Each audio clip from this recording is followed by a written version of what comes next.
deu honra ao mérito aos Beatles, por conta do destaque dele, por conta de tudo que aconteceu. No caso do Brasil, são os jogadores de futebol, são os mais reconhecidos, são os mais reconhecidos. Então, é claro que qualquer governante não precisa fazer o que o Maluf fez, não tem que fazer o que o Maluf fez, pegar dinheiro público e entregar para os jogadores.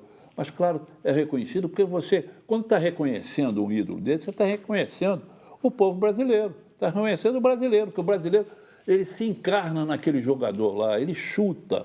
Quando ele está chutando a bola lá na Europa, lá na África, o torcedor brasileiro está chutando também.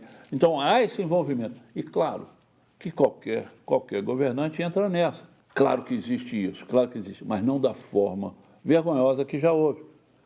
E agora, a presença do capital, a presença da globalização, diminui obrigatoriamente o efeito da ação do Estado em relação ao esporte, pelo menos da parte nociva, principalmente da parte nociva, até porque a FIFA, que também está longe de ser uma entidade democrática, proíbe intervenções do Estado no futebol. Ela proíbe. Qualquer intervenção do Estado no futebol, a federação é punida e fica afastada. Larinho, você que é um estudioso aí da história do futebol, você acha que se essa regra da FIFA fosse para valer na década de 70, o Saldanha teria sido técnico da Copa Boa pergunta. Ou ele sairia do mesmo jeito? A FIFA ela não põe a mão nessas questões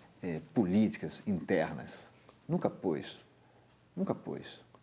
Ela sempre fez questão de pelo menos aparentemente separar o esporte da política. Até porque, já em 70, o número de países socialistas filiados à FIFA era muito grande, o peso político muito grande. Então, não vejo assim. Mas, na verdade, o que aconteceu depois de 64, há um divisor de água em 64, porque até então a relação do Estado com o esporte era de fortalecimento, mas não era uma intervenção direta, assumir os postos fisicamente por oficiais das Forças Armadas. O CND, órgão máximo do esporte brasileiro, só subordinado ao Ministério da Educação, sofreu intervenção no dia 1º de abril de 64, e ali assumiu um general. General Eloy Menezes. Mas ele era um homem de esporte, ligado ao esporte. Mas podia ser um civil, mas para você ver a importância que se dava era a substituição dos civis por elementos das Forças Armadas. E a primeira consequência do golpe militar já se deu em maio de 64, quando, para a Taça das Nações, já foi desconvidada a União Soviética e convidada no seu lugar Portugal salazarista. Por quê? Porque o senhor Paulo Machado de Carvalho, figura de proa do golpe militar e ligado ao esporte brasileiro de longa data, né? Chefe da delegação em 58, 62, fez uma carta ao João Avelange e praticamente o obrigou a desconvidar um país já acertado, programado do governo anterior ao governo deposto. Então, ali já mostrou o que viraria o futebol brasileiro na sequência. Não foi uma contradição, por exemplo, escalar o Saldanha para ser não foi. O técnico? Não. Ele era comunista? Não foi. Foi uma decisão bem pensada e previamente submetida à comissão de desportos do Exército. Inclusive, no dia seguinte ao anúncio da oficialização, né? Ele foi anunciado no dia 4 de fevereiro de 69. No dia seguinte, o Tony do Passo convocou a imprensa para dizer que todo o programa elaborado pela CBD tinha sido previamente submetido às Forças Armadas. Então, por quê?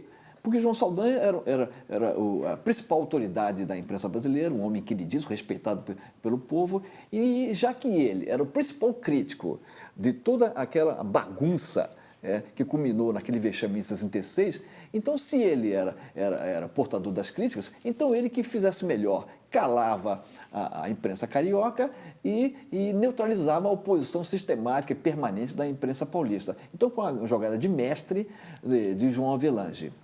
E inclusive o Jabas Passarinho declarou que como o PCB naquele momento era crítico a formas de luta, de luta armada, não havia perigo. Ele mesmo declarou isso. Caso tivesse um problema, ele seria eliminado. Né?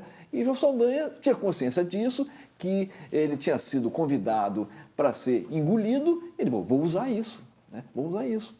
E realmente topou e seguiu. Só que aí o enredaram, né? Aquele episódio da demissão dele lá, de que o Médici queria escalar o... Isso não é lenda, o Dario, isso é verdade. E ele disse que... Médici mandou vários recados para ele, só que ele não se submetia a interferências de poderosos no seu time. Né?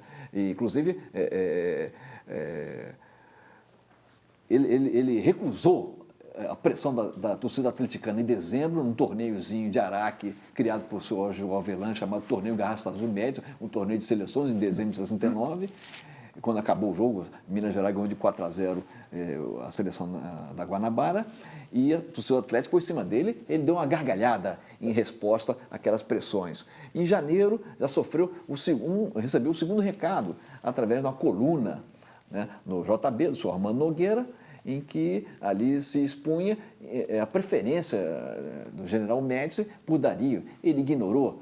E aquela história de que assim ele queria barrar o Pelé, o Tostão, isso aí? Não, isso também não é verdade. Primeiro que o Tostão só foi para o México graças ao Saldanha. Ele comandou um clamor nacional. Bancou o Tostão, né? Tinha confiança plena na sua recuperação e na sua ida ao México. O que aconteceu com o Pelé é que Pelé, já ia completar em outubro 29 anos, estava fora de forma, estava em conflito financeiro com a CBD, porque ele insistia em ter gratificações por participação, fora de forma, e estava sempre, e por causa dessa má forma física, ele não fazia o vai e vem, que durante as eliminatórias era feito pelo Tostão. O Tostão fazia o vai e vem, na verdade não era um 4-2-4, era um 4-3-3. E Pelé não conseguia fazer isso em 1970. Então, o que aconteceu naquele finzinho ali de mandato, vamos chamar assim, de Saldanha? O jogo contra o Bangu, foi no dia 14 de março, o Saldanha descansou o Gerson, entrou o Rivelino, e no jogo seguinte, que seria no outro domingo, dia 22, descansaria o Pelé.